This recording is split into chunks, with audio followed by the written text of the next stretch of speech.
Hello YouTube, it's Mr. Shadow 1969 coming to you from my basement. In this video we're going to find out what happens if you miss your ship.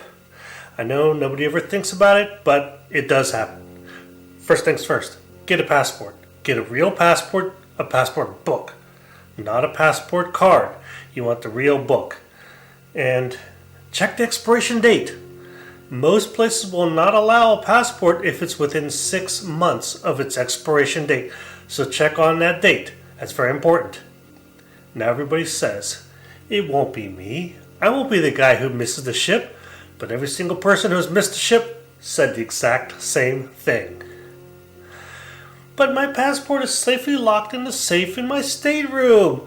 What good does it do to have one if I'm lost in St. Martin? You do remember that they scan your cruise card every time you get on and off the ship. Well, they do this to keep an active count of how many guests are still on board and how many are not.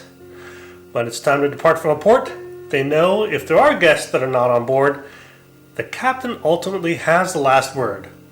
But in reality, the needs of the many outweigh the needs of the few.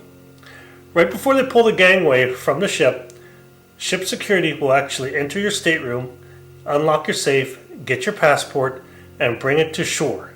They will leave it with the ship's representative. Every cruise line has a representative on land, in port, at every port. Now, it'll be your responsibility to fly to the next stop. Most people will think about flying home, but remember, all your stuff, your family, your cabin mate, whoever you're traveling with, will still be on the ship and continue your vacation without you. Not every country will have a daily flight from where you are to the next port. You may end up flying elsewhere and then back out to the next port country. If you do not have a passport, hope your country has an embassy in that country you're now stuck in, and hopefully it's not too far. And be ready for a long, unexciting conversation with government officials. So, passport. Get a passport. Trust me, you'll be glad you have one. And check that expiration date.